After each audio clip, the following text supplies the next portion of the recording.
Hello friends, स्वागत है आपका हमारे यूट्यूब चैनल एसएससी टूल्स में। आज के वीडियो में हम 2017 का सेट नंबर 9 देखने जा रहे हैं जो टीजीटी और पीजीटी से संबंधित है।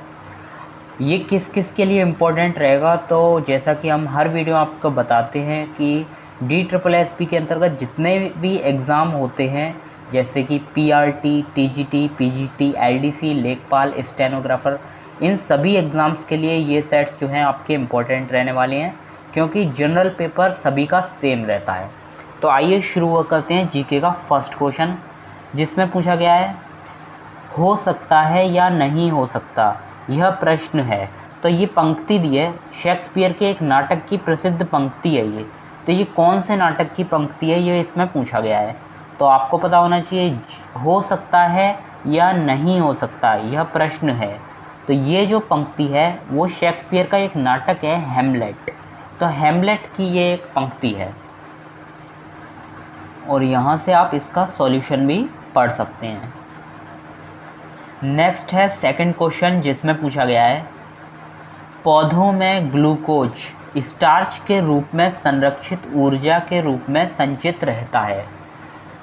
तो ये पूछा गया है कि मनुष्यों में ग्लूकोज संरक्षित ऊर्जा के किस रूप में संचित रहता है। जब पौधों में ग्लूकोज स्टार्च के रूप में संचित रहता है, तब मनुष्यों में ग्लूकोज किस फॉर्म में संरक्षित रहता है। तो आपको ये पता होना चाहिए, इसका ऑप्शन नंबर ए करेक्ट हो जाएगा।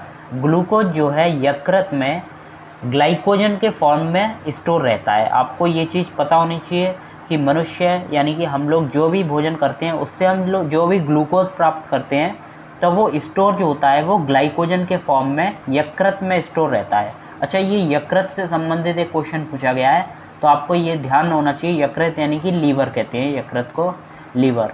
तो लीवर जो होता है वो उसमें ग्लूकोज जो है वो ग्लाइकोजन के फॉर्म में संचित रहता है। लीवर का एक और काम बहुत पूछते हैं, लीवर यानी कि यकृत। तो यकृत जो होता है उसका एक काम कि वसा का पाइसीकरण, वसा होता है फैट्स का पाइसीकरण, ये बहुत पूछते हैं अक्सर, पाइसीकरण।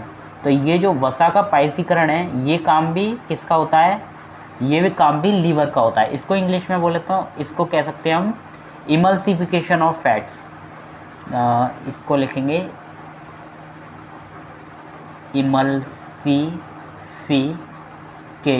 इमल्सिफिकेशन ऑफ फैट्स, यानी कि वसा का इमल्सीकरण या पाइसीकरण एक ही बात है। तो ये क्वेश्चन भी बहुत अक्सर पूछा जाता है कि वसा का इमल्सीकरण किसके द्वारा किया जाता है। तो ये यकृत का काम है, यकृत का काम है, लीवर का काम है। और लीवर में ही मनुष्यों में ग्लूकोज जो होता है वो संरक्षित रहता है, किस फॉर्म में, ग्लाइकोजन के फॉर्म में। तो आंसर ए करेक्ट हो जाएगा। यहाँ से आप इसका सॉल्यूशन भी पढ़ सकते हैं। इसमें दिया है कि ग्लाइकोजन के रूप में ग्लूकोज मनुष्यों में संरक्षित ऊर्जा के रूप में संचित रहता है। यानी कि ग्लूकोज जो होता है वो मनुष्य में ग्लाइकोजन के रूप में संचित रहता है। मानव शरीर ग्लूकोज को विभिन्न विभिन्न रूपों में संचित करता है। तो देख लेते हैं कैसे। कार्बोहाइड्रेट जैसे सैम, सब्जी, फल, बीज, मूंगफली आदि से प्राप्त के सेवन करने के बाद हमारे शरीर कार्बोहाइड्रेट्स को ग्लूकोज में परिवर्तित कर देती है। यह रक्त के माध्यम से हमारे शरीर की कोशिकाओं तक ऊर्जा स्रोत के रूप में पहुंचता है। जो ग्लूकोज का प्रयोग नहीं होता है तो वो रासायनिक अभिक्रिया द्वारा ग्लाइकोजन के रूप में परिवर्तित हो जाता है। तो यहाँ साफ लिखा है जो अतिरिक्त ग्लूकोज होता है, जो मोस्टली होता है वो तो यूज़ कर लिया जाता है, लेकिन जो अतिरिक्त ग्लूकोज है वो ग्लाइकोजन के फॉर्म में परिवर्तित हो जाता है और यकृत में स्टोर रहता है।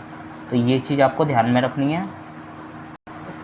नेक्स्ट है थर्ड क्वेश्चन, जिसमें पूछा गया है निम्नलिखित में से कौन सा अम्ल कांच को घुला सकता है। तो कांच को कौन सा अम्ल घुला सकता है या घोल सकता है। तो इसका आंसर क्या हो जाएगा, आप यहाँ से ऑप्शन चारों पढ़ लीजिए एक बार, फिर उसके बाद आंसर देख लेते हैं। तो जो थर्ड वाले का आंसर है, इसका आंसर हो जाएगा ऑप्शन नंबर डी, हाइड्रोफ्लूरिक अम्ल।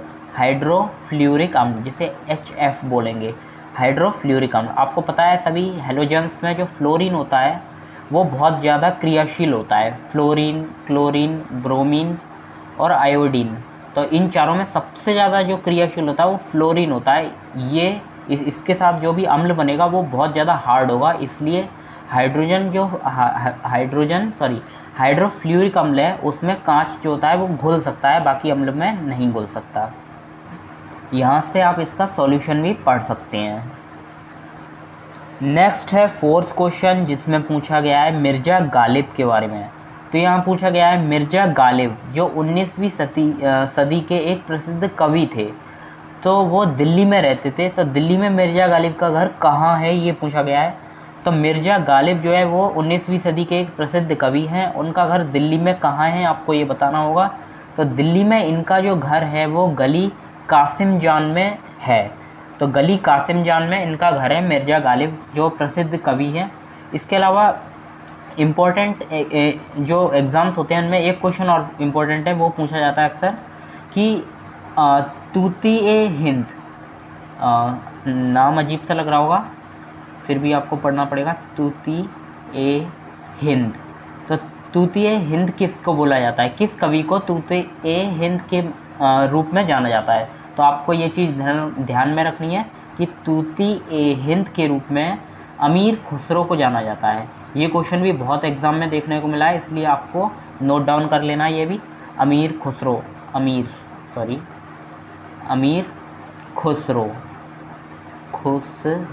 तो अमीर खुसरो को तूती ए हिंद के रूप में जाना जाता है। दूसरा क्वेश्चन ये भी पूछ लेते हैं अक्सर कि अमीर खुसरो कहाँ रहता था। अमीर खुसरो जो प्रसिद्ध कवि थे उनका घर कहाँ है। तो उनका घर जो है वो पटियाली कासगंज में, पटियाली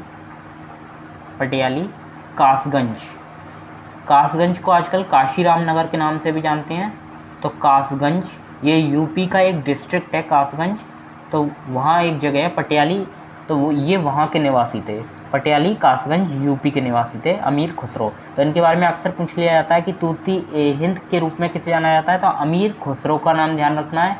जबकि मिर्ज़ा गालिब जो थे वो दिल्ली में रहते थे, और दिल्ली की कासिम जान ये एक जगह का नाम है, तो ये आपको ध्यान में रखनी है। यहाँ से आप इसका एक बार सॉल्यूशन भी पढ़ लेना।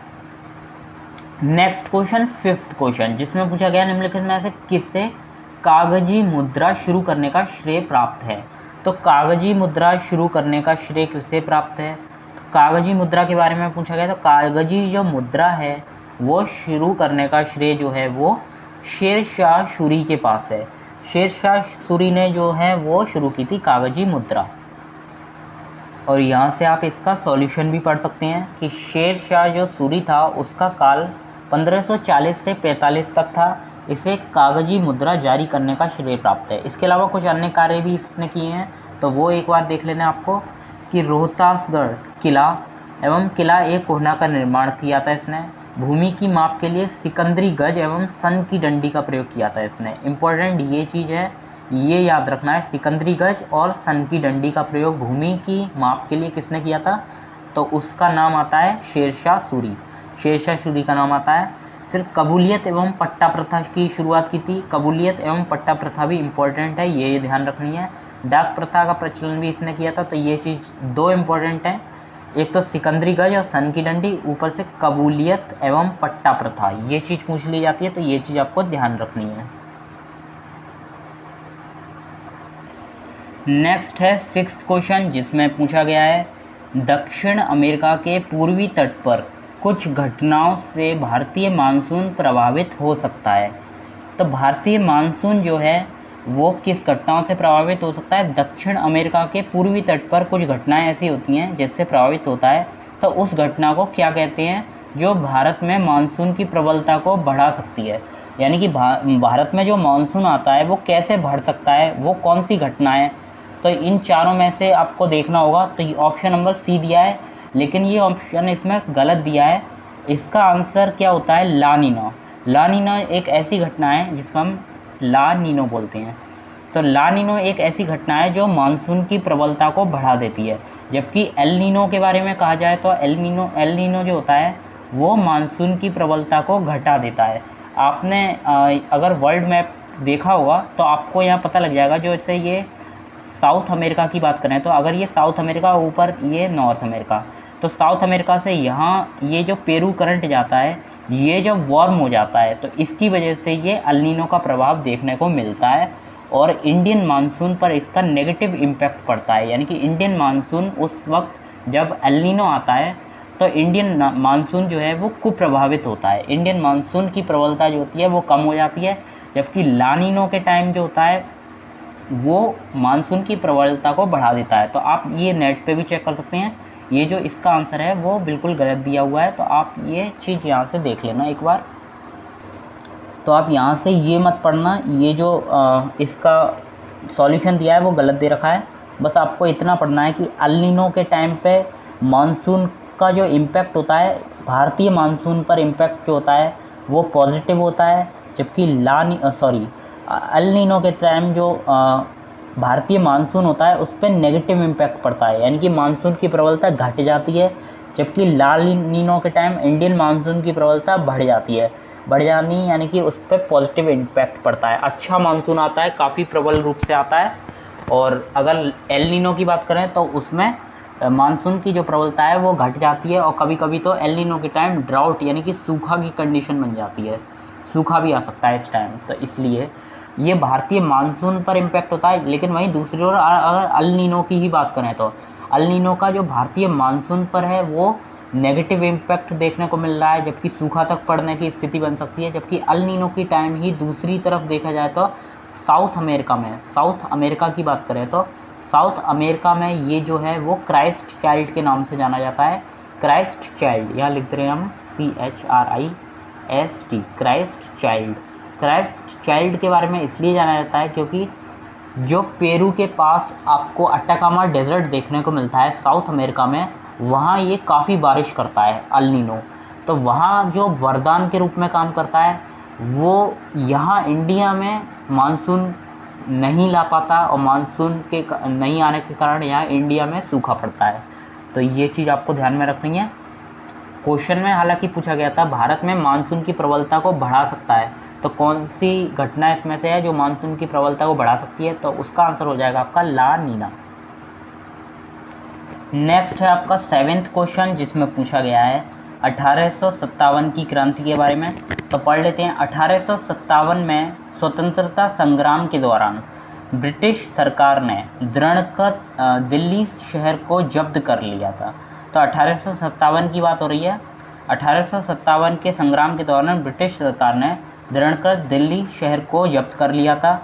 सितंबर 1857 में उन्होंने शहर के एक दरवाजे को जला दिया और दिल्ली में प्रवेश किया। तो वह कौन सा दरवाज़ा था? तो यहाँ ये बात हो रही है ब्रिटिश सरकार ने क्या काम किया था, दृढ़कृत दिल्ली शहर को जब्त कर लिया था 1857 की क्रांति के दौरान। और आपको ये चीज़ पता होनी चाहिए 1857 की क्रांति के दौरान दिल्ली का नेतृत्व किसने किया था, तो बहादुर शाह ने किया था, बहादुर शाह जफर ने।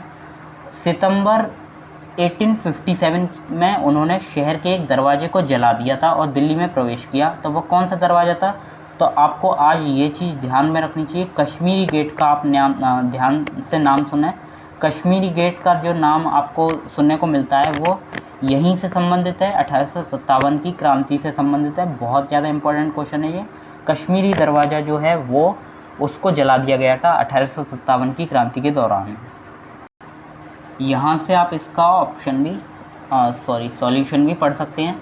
कश्मीरी दरवाज़ा दिल्ली में स्थित है, इसका मुख कश्मीर की तरफ होने के कारण इसको कश्मीरी दरवाज़ा कहा जाता है। और निर्माण जो है इसका वो रॉबर्ट स्मिथ द्वारा 1835 में किया गया था और अंग्रेज़ों द्वारा इसे 57 में जला दिया गया था। तो ये इसका इतिहास है। क्वेश्चन नंबर 8 देखते हैं। तीव्र प्रजनक रिएक्टर, जिसे फास्ट ब्रीडर रिएक्टर बोलते हैं, तीव्र प्रजनक रिएक्टर।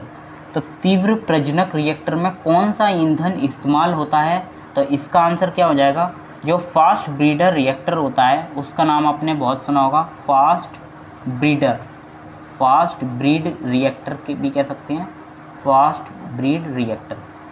तो फास्ट ब्रीड रिएक्टर में किसका यूज़ किया जाता है? तो ईंधन के रूप में प्लूटोनियम का यूज़ किया जाता है, प्लूटोनियम का यूज़ किया जाता है फास्ट ब्रीड रिएक्टर यानी कि तीव्र प्रजनक रिएक्टर में। तो यहाँ से आप इसका सॉल्यूशन भी एक बार पढ़ सकते हैं कि तीव्र प्रजनक रिएक्टर या फास्ट ब्रीडर रिएक्टर जो होता है वह होता है जिसमें परमाणु विखंडन की प्रक्रिया के लिए जिस ईंधन का इस्तेमाल किया जाता है उससे यह रिएक्टर दोबारा इस्तेमाल योग्य ईंधन में बदलकर उत्सर्जित करता है। तो इस तरह के रिएक्टर में प्लूटोनियम और यूरेनियम ऑक्साइड का प्रयोग किया जाता है। यूरेनियम अकेला नहीं, यूरेनियम ऑक्साइड ध्यान रखना है, और प्लूटोनियम तो इसका आंसर है ही। तो प्लूटोनियम का यूज़ किया जाता है इसमें। नेक्स्ट है 9th क्वेश्चन। तो 9th क्वेश्चन आप यहाँ से देख सकते हैं, भारतीय अर्थव्यवस्था में कौन सा क्षेत्र बचत में सबसे अधिक योगदान देता है। तो अर्थव्यवस्था का ऐसा कौन सा क्षेत्र है जो बचत में सबसे ज़्यादा योगदान देता है। तो इसका आंसर क्या हो जाएगा, ऑप्शन नंबर ए, घरेलू क्षेत्र, यानी कि डोमेस्टिक फील्ड जो होता है अर्थव्यवस्था के क्षेत्र में, उसमें सबसे ज़्यादा बचत का योगदान होता है। तो बचत में सबसे ज़्यादा योगदान घरेलू क्षेत्र का होता है, ना कि कॉरपोरेट क्षेत्र का, केंद्र सरकार, राज्य सरकार, इनमें किसी का भी नहीं। डोमेस्टिक जो एरिया होते हैं, डोमेस्टिक जो चीज़ें होती हैं, उनका सबसे ज़्यादा रोल रहता है अर्थव्यवस्था में बचत के क्षेत्र में देखा जाए तो। यहाँ से आप इसका सॉल्यूशन भी पढ़ सकते हैं एक बार, कि भारतीय अर्थव्यवस्था में घरेलू क्षेत्र का योगदान बचत में सर्वाधिक होता है। घरेलू बचत जो होती है उसमें गिरावट भारतीय अर्थव्यवस्था पर नकारात्मक प्रभाव डालती है। इससे भारत में विदेशी निवेश आदि में कमी आ जाती है। नेक्स्ट है 10th क्वेश्चन, जिसमें पूछा गया है, भारत में वित्तीय नीति बनाने के लिए मुख्यतः कौन सी एजेंसी जिम्मेदार है। तो जब वित्तीय नीति है तो वित्त मंत्रालय ही जिम्मेदार होगी। तो वित्तीय जो नीति है उसमें वित्त मंत्रालय का हाथ होता है, वित्त मंत्रालय इसके लिए जिम्मेदार रहती है। तो वित्त मंत्रालय वित्तीय नीति से संबंधित है। यहाँ से आप इसका एक बार सॉल्यूशन भी पढ़ लेना। नेक्स्ट है 11th क्वेश्चन, बिस्मिल्लाह खान के बारे में पूछा गया है। ये क्वेश्चन हम पहले देख चुके हैं, इस टाइप का क्वेश्चन देख चुके हैं, और जितने भी वाद्य यंत्र से संबंधित जितने भी निपुण जितने भी वादक थे मुख्य, वो हम करा चुके हैं। तो ये क्वेश्चन वहीं से आपको देखने को मिलेगा। बिस्मिल्लाह खां किस वाद्य में निपुण थे। तो बिस्मिल्लाह खां के बारे में हमने लिखाया था, ये किससे संबंधित थे, शहनाई से संबंधित थे। बिस्मिल्लाह खां जो है वो शहनाई से संबंधित थे, और जितने भी संतूर या सरोद या सारंग, जितने भी इम्पोर्टेंट वाद्य यंत्र हैं और उससे संबंधित व्यक्तित्व जो हैं, वो हमने आपको कंप्लीट करा दिया था प्रीवियस सेट में। तो आप वहाँ से जाकर ये देख लेना इसका सॉल्यूशन सही से। नेक्स्ट जो क्वेश्चन है वो 12th क्वेश्चन, जो कि करंट अफेयर से रिलेटेड है। तो ये आपको नहीं देखना है, करंट अफेयर के क्वेश्चन हम आपको लास्ट में प्रोवाइड करेंगे, वहीं से आपको ये चीज़ करंट अफेयर्स के लिए क्वेश्चन जो हैं वो तैयार करने हैं। नेक्स्ट है 13th क्वेश्चन, जो भी ये भी करंट से संबंधित है। किसे हाल ही में फ्रांस का राष्ट्रपति चुना गया। तो फ्रांस का राष्ट्रपति, जितने भी राष्ट्रपति थे इम्पोर्टेंट जो पूछे जा सकते हैं, वो हमने आपको करा दिए थे। तो वहाँ से जाकर देख लेना, जितने भी इम्पोर्टेंट राष्ट्रपति या फिर प्रधानमंत्री है वो सभी करा चुके हैं। वहाँ से जाके आपको देख लेना, वहीं से आएगा एक, और ये क्वेश्चन ज़रूर पूछा जाता है, तो इस बार भी पूछने की पूरी संभावना बनती है ये। नेक्स्ट है 14th क्वेश्चन, जिसमें पूछा गया है, कौन सी एक खरीफ फसल नहीं है। तो खरीफ फसल इसमें से कौन सी नहीं है, ये पूछा गया है। तो इसके लिए सबसे पहले आपको पता होना चाहिए खरीफ की फसल कौन सी होती है, रबी की फसल कौन सी होती है, और जायद की फसल कौन सी होती है। तो इसका आंसर क्या हो जाएगा, हालांकि इसका आंसर गेहूं हो जाएगा। गेहूं जो होती है वो खरीफ की फसल नहीं होती है, वो रबी की फसल होती है। तो फसलों के बारे में एक बार देख लेते हैं, आपको ये चीज़ याद रखनी है, मोस्ट इम्पॉर्टेंट क्वेश्चन है। रबी की फसल, खरीफ की फसल, इन तीनों के बारे में पूछा जाता है। तो क्या होती है रबी की फसल, वो जानना है आपको सबसे पहले। तो रबी की फसल जो है वो अक्टूबर नवंबर के मध्य में बोई जाती है और मार्च अप्रैल के मध्य में काटी जाती है। तो आपको 3 कॉलम बना लेने हैं इस टाइप के। तो उसमें 3 में लिखना है आपको, सबसे पहले रबी की फसल, दूसरे पे लिखना है आपको खरीफ की फसल, रबी के बाद खरीफ की फसल, और लास्ट में लिखना है जायद की फसल, जायद। तो जायद की फसल लास्ट में। सबसे पहले रबी की फसल क्या होती है। तो रबी की फसल यहाँ लिखा है साफ कि अक्टूबर नवंबर के मध्य में बोई जाती है ये फसल, और मार्च अप्रैल में काट ली जाती है। इसके बाद खरीफ की फसल की बारी आती है। तो खरीफ की फसल के बारे में आपको लिखना है कि जून जुलाई में तो ये बोई जाती है। खरीफ की फसल जो है वो जून और जुलाई के महीने में बोई जाती है, जून जुलाई में बोई जाती है। जबकि काटने की बारी जो है इसकी, वो अक्टूबर और नवंबर के मध्य में आती है। अक्टूबर और नवंबर के मध्य में इसके काटने की बारी आती है। ठीक है, आपको ये चीज़ समझ में आया होगा। नेक्स्ट ये पूछी जाती है, उसमें रबी की फसलें और खरीफ की फसलों के बारे में पूछा जाता है कि कौन कौन सी रबी की फसल है और कौन कौन सी खरीफ की फसल है। तो सबसे पहले रबी की जो फसल है उसके कुछ एग्जाम्पल्स आपको याद रखने हैं। तो आप यहाँ से मत देखो, आपको याद रखना है गेहूँ, सरसों, चना और मटर। ये चीज़ें आपको ध्यान रखनी है। गेहूँ, सरसों,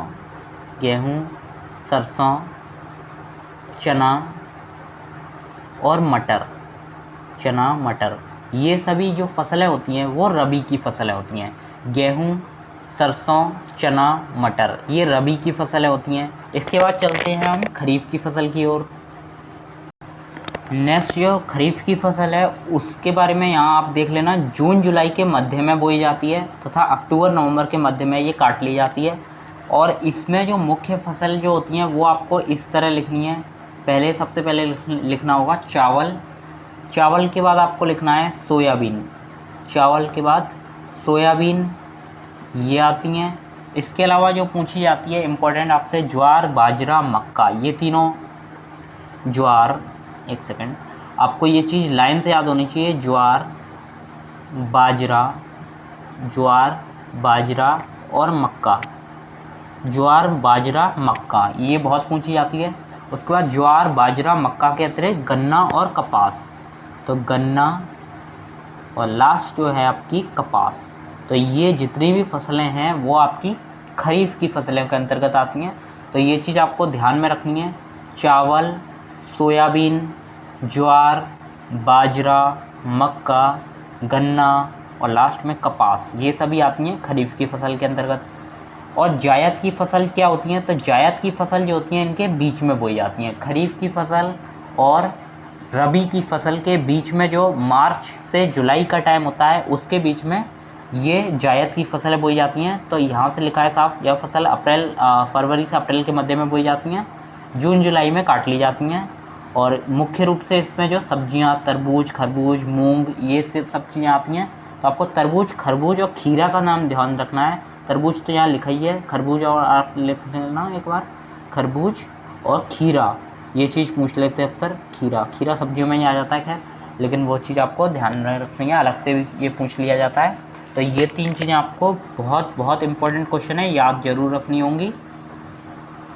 नेक्स्ट है आपका 15th क्वेश्चन, जिसमें पूछा गया है किस उपकरण में विद्युत चुम्बकीय अधिष्ठापन का नियम का प्रयोग नहीं होता है। तो ये 4 ऑप्शन दिए हैं, आपको देखना है, विद्युत पंखा, जनित्र, विद्युत ओवन या ट्यूबलाइट की चॉक कॉइल। तो इन चारों में से जो विद्युत चुम्बकीय अधिष्ठापन का नियम यानी कि चुम्बकीय नियम जो लागू नहीं होता है वो ट्यूबलाइट की चॉक कॉइल में नहीं होता है। ऑप्शन नंबर डी करेक्ट है, ट्यूबलाइट की चॉक कॉइल। तो ट्यूबलाइट की चॉक कॉइल में चुंबकीय अधिष्ठापन का प्रयोग नहीं होता है। अच्छा, चुंबकीय अधिष्ठापन का प्रयोग इन तीनों में होता है बट ट्यूबलाइट की चॉक कॉइल में नहीं होता है। तो ट्यूबलाइट के जलने का क्या नियम होता है? जैसे अगर आपने ट्यूबलाइट देखी हो तो ट्यूबलाइट कुछ इस तरह की होती है। तो ट्यूबलाइट जो होती है उसमें अगर हम यहाँ से और इस सिरे से, दोनों सिरे से हम वोल्टेज को कनेक्ट कर देते हैं, बैटरी को या फिर किसी भी इलेक्ट्रिसिटी को कनेक्ट कर देते हैं, तो यहाँ से जब इलेक्ट्रिसिटी फ्लो करती है तो इस सिरे से और यहाँ सिरे तक जाती है। तो इसलिए में एक तार होता है, तो तार से जब वो फ्लो करती है तो यहाँ जितने भी गैस के पार्टिकल्स होते हैं वो आयनाइज्ड हो जाते हैं। आयनाइज्ड मतलब आयनीकरण हो जाता है उनका। तो ये इस सिद्धांत पर कार्य करती है, ना कि विद्युत चुम्बकीय के अधिष्ठापन सिद्धांत पर। तो ये चीज़ आपको ध्यान रखनी है। चुंबकीय सिद्धांत इसमें दे रखे हैं तो आप यहाँ से पढ़ लीजिएगा। चुंबकीय सिद्धांत जो फेराडे ने दिए थे तो वो 2 सिद्धांत आपको यहाँ से पढ़ने को मिल जाएंगे। तो बहुत सिंपल से आप लोग यहाँ से पढ़ सकते हैं। एक बार हम लोग भी पढ़ के दिखा देते हैं आपको। फेराडे का प्रथम नियम क्या है? जब किसी बंद परिपथ से संबद्ध चुंबकीय फ्लक्स के मान में परिवर्तन होता है तो परिपथ में विद्युत वाहक बल उत्पन्न होता है। इस उत्पन्न विद्युत वाहक बल को ही प्रेरित विद्युत वाहक बल कहते हैं। तो प्रथम नियम आपने पढ़ लिया होगा, जब किसी बंद परिपथ से संबद्ध चुंबकीय फ्लक्स के मान में परिवर्तन होता है। सपोज ये कोई कॉइल है और इसको हमने ये बंद परिपथ बना दिया, तो अगर इससे संबद्ध कोई चुंबकीय फ्लक्स के मान में परिवर्तन होता है तो परिपथ से विद्युत वाहक बल उत्पन्न हो जाता है। और विद्युत वाहक बल जो होता है उसके कारण प्रेरित विद्युत वाहक उसको प्रेरित विद्युत वाहक बल कहते हैं। तो ये चीज़ आपको ध्यान रखनी है। फैराडे का दूसरा नियम क्या है? प्रेरित विद्युत वाहक बल का मान चुंबकीय फ्लक्स में परिवर्तन की दर के बराबर होता है। तो जिसको अगर साइंस आपने पढ़ी होगी तो आप बहुत जल्दी इसको समझ जाएंगे, लेकिन साइंस नहीं पढ़ी उसको लिए ये चीज़ जो है वो इम्पोर्टेंट समझ में नहीं आएगी, थोड़ा सा प्रॉब्लम होगी। तो हम ये फिजिक्स के टॉपिक में अच्छे से देख लेंगे, समझ लेंगे। अभी इसको स्किप कर देते हैं। नेक्स्ट है 16th क्वेश्चन, जिसमें पूछा गया है निम्नलिखित में से कौन पोर्ट ब्लेयर या अंडमान की सेलुलर जेल का एक प्रसिद्ध निवासी था। तो इसमें पूछा गया है क्या, ये 4 क्रांतिकारी दिए गए हैं ABCD ऑप्शन में। तो इसमें से कौन सा क्रांतिकारी ऐसा था जो पोर्ट ब्लेयर अंडमान की सेलुलर जेल में का एक प्रसिद्ध निवासी था, यानी कि सेलुलर जेल में जिसे कैद किया गया था वो कौन था? तो इसमें नाम आता है दामोदर सावरकर का। दामोदर सावरकर को जो है उसको पोर्ट ब्लेयर अंडमान की सेलुलर जेल में बंद किया गया था। तो ये चीज़ आपको ध्यान रखनी है, दामोदर सावरकर। यहाँ से आप इसका सॉल्यूशन भी एक बार देख लेना कि दामोदर जो सावरकर हैं, क्रांतिकारी गतिविधियों के कारण ब्रिटिश सरकार द्वारा गिरफ्तार कर लिया गया था इन्हें। 1911 ईस्वी में अंडमान निकोबार द्वीप में स्थित सेलुलर जेल में कैद कर दिया गया था। उनकी राजनीतिक पार्टी अखिल भारतीय हिंदू महासभा थी। तो ये चीज़ ध्यान रखनी है, अखिल भारतीय हिंदू महासभा किसकी पार्टी थी?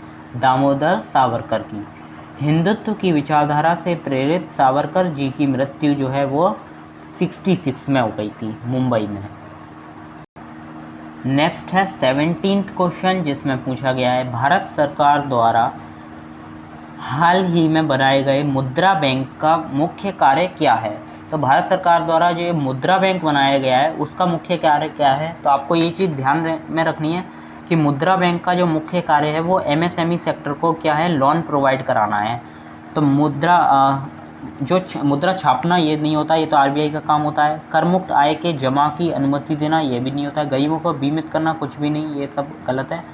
जबकि सूक्ष्म उद्योगों को पुनर्वित्त उपलब्ध कराना, यही चीज़ यहाँ से आपको पूछी गई है बहुत बार। तो ये चीज़ ध्यान रखना है। MSME क्या होता है? MSME मतलब लघु एवं सूक्ष्म उद्योग जो होते हैं उनको कहते हैं MSMEs। तो MSMEs को यानी कि सूक्ष्म उद्योगों को पुनर्वित्त उपलब्ध कराना, यही होता है मुद्रा बैंक का कार्य। यहाँ से आप इसका सॉल्यूशन भी पढ़ सकते हैं। मुद्रा बैंक की स्थापना सूक्ष्म उद्योगों को पुनर्वित्त उपलब्ध कराने के लिए की गई थी। इसकी स्थापना का उद्देश्य छोटे उद्यमियों को व्यापार के लिए आसानी से ऋण उपलब्ध कराना है। गठन जो है भारत सरकार द्वारा 2015 में किया गया था मुद्रा बैंक का। नेक्स्ट है 18th क्वेश्चन, जिसमें पूछा गया है भारत और बांग्लादेश के बीच किस नदी जल विवाद को लेकर विवाद है। तो इसका आंसर क्या हो जाएगा? भारत और बांग्लादेश के बीच किस नदी के जल को लेकर, बंटवारे को लेकर विवाद है। तो इसका आंसर क्या हो जाएगा? ऑप्शन नंबर सी, तीस्ता नदी को लेकर भारत और बांग्लादेश के बीच जो है वो विवाद चल रहा है, तीस्ता नदी को लेकर। यहाँ से आप इसका सॉल्यूशन भी पढ़ सकते हैं। भारत और बांग्लादेश के मध्य विवाद तीस्ता नदी को लेकर है। तीस्ता भारत और बांग्लादेश के मध्य में बहने वाली चौथी सबसे बड़ी नदी है। सिक्किम की पहाड़ियों से निकलकर भारत में लगभग 300 किलोमीटर के सफ़र करने वाले के बाद ये बांग्लादेश में पहुंचती है। तो ये चीज़ ध्यान नहीं रखनी है, बस आपको ये ध्यान रखना है भारत और बांग्लादेश के बीच जो विवाद का कारण है वो तीस्ता नदी भी है कहीं ना कहीं। नेक्स्ट है आपका 19th क्वेश्चन, जिसमें पूछा गया है सर्वोच्च न्यायालय या उच्च न्यायालय द्वारा एक लोक प्राधिकरण को कोई विशिष्ट कार्रवाई करने का निर्देश देने के लिए कौन सी संवैधानिक रिट जारी की जाती है। तो आपको ये चीज़ पता होनी चाहिए, सर्वोच्च न्यायालय जो है वो 5 तरह की रिट जारी करता है और कोई विशिष्ट कार्रवाई करने के निर्देश देने के लिए वो जो है परमादेश रिट जारी करता है। तो रिट कैसे होती हैं, क्या होती हैं, तो इसके बारे में आइए जान लेते हैं।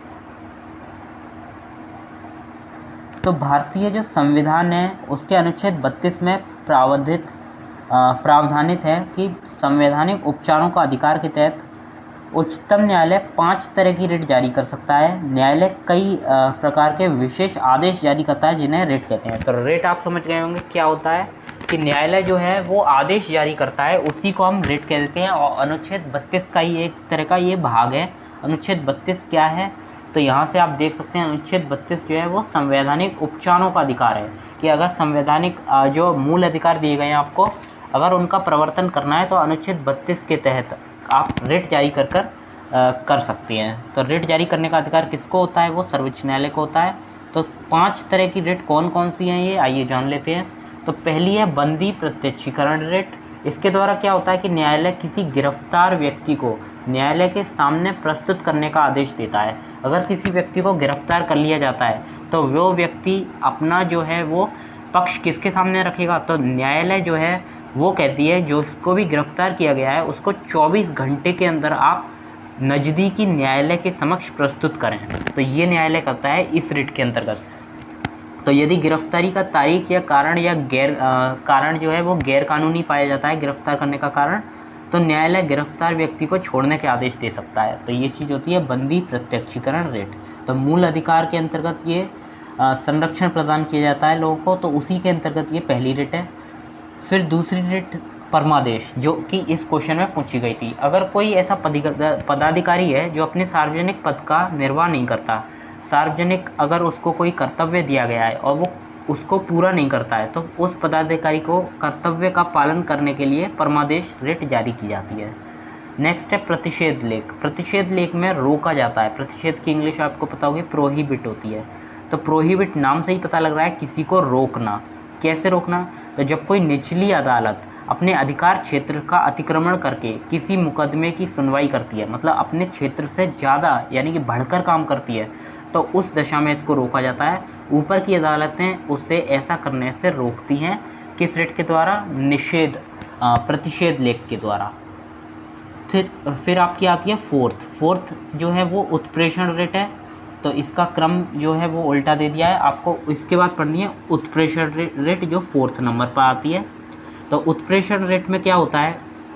उत्प्रेषण मतलब कि इसके द्वारा अधीनस्थ न्यायालयों को यह निर्देश दिया जाता है कि वे अपने पास लंबित मुकदमों के न्याय निर्णय के लिए उसे उच्चतम न्यायालय या उच्चतर न्यायालय को भेजें। अगर कोई ऐसा न्यायालय है जिसके पास बहुत सारे मुकदमे जो लंबित पड़े हुए हैं, तो उसके न्याय निर्णय के लिए वो उससे अपर न्यायालय को भेज सकता है। तो ये उत्प्रेषण रिट है।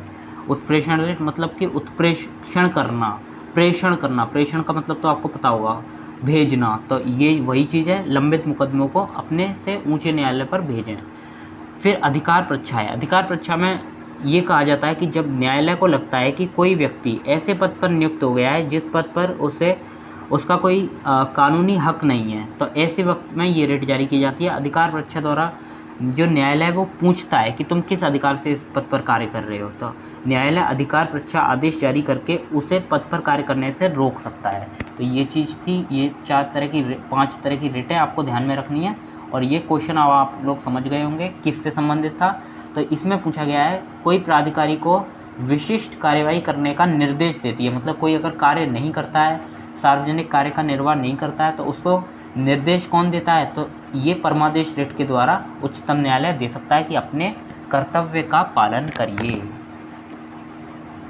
नेक्स्ट है 20 क्वेश्चन, जिसमें पूछा गया निम्नलिखित में से कौन सा एक प्रसिद्ध भारतीय शिल्पकार है? तो प्रसिद्ध भारतीय शिल्पकार इनमें से कौन है? तो यहाँ से आपको पता होना चाहिए जेमिनी रॉय। जेमिनी रॉय का नाम आता है, जो कि एक प्रसिद्ध भारतीय शिल्पकार थे। जेमिनी रॉय जो है वो 1887 से 1972 20वीं शताब्दी के भारतीय कला के प्रारंभिक अति महत्वपूर्ण आधुनिकतावादी कलाकारों में से एक थे।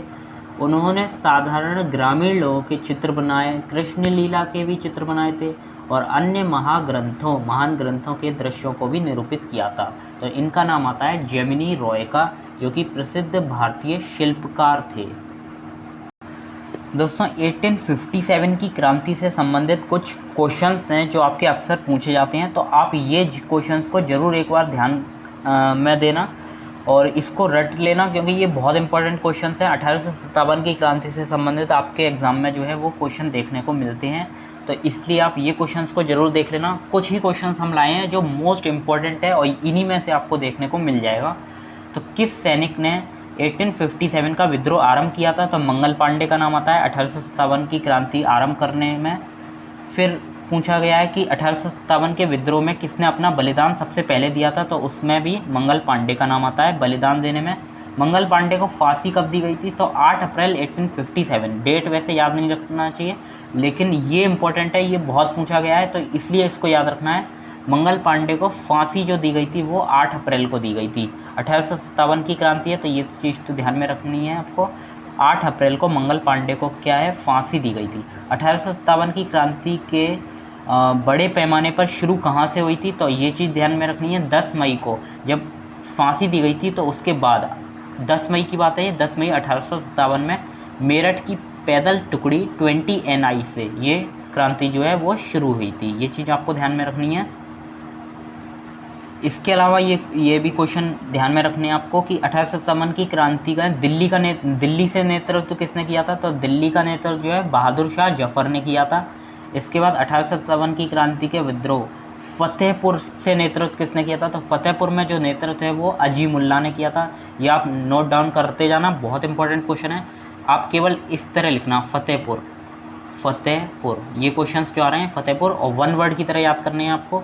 फतेहपुर से किसका नाम जुड़ा है, अजी मुल्ला। तो इस तरह नोट डाउन करना आपको। ऐसे दिल्ली ऊपर जो क्वेश्चन गया था आपको इस तरह दिल्ली लिखना है, फिर दिल्ली के आगे बहादुर शाह जफर। नेक्स्ट क्वेश्चन है 1857 की क्रांति में फैजाबाद से नेतृत्व, यानी कि फैजाबाद में नेतृत्व किसने किया था, तो मौलवी अहमदुल्ला ने। फैजाबाद जो अयोध्या के पास पड़ता है, तो ये मौलवी अहमदुल्ला ने वहाँ से नेतृत्व किया था। इसके बाद आता है 1857 की क्रांति में कानपुर से नेतृत्व नाना साहब ने। बहुत इंपॉर्टेंट क्वेश्चन, बार बार पूछा गया है ये तो। इसके बाद विद्रोह का लखनऊ से नेतृत्व किसने किया था, तो बेगम हजरत महल लखनऊ से। फिर आता है 1857 की क्रांति में बरेली से नेतृत्व किसने किया था, तो बरेली से आइए जान लेते हैं किसने किया था। तो इसमें नाम आता है खान बहादुर खान का। खान बहादुर खान ने जो है वो बरेली से नेतृत्व किया था। ये चीज़ आपको दिमाग में डाल लेनी है एक बार, बहुत इंपॉर्टेंट क्वेश्चन है, ये बार बार पूछे जाने वाले क्वेश्चन है। 1857 के विद्रोह में इलाहाबाद में नेतृत्व किसने किया था, तो इलाहाबाद में लियाकत अली ने किया था नेतृत्व जो है, लियाकत अली। 1857 के विद्रोह का झांसी में, ये तो सभी को पता होगा, रानी लक्ष्मीबाई ने किया था झांसी से। तात्या टोपे का वास्तविक नाम क्या था, ध्यान रखना है आपको, रामचंद्र पांडुरंग, क्योंकि 1857 की क्रांति में रामचंद्र पांडुरंग का भी बड़ा हाथ था। तो कानपुर से ही थे ये भी, रामचंद्र पांडुरंग। 1857 की क्रांति के महत्वपूर्ण विशेषता क्या थी, तो हिंदू मुस्लिम एकता। ये चीज़ आपको ध्यान रखनी है।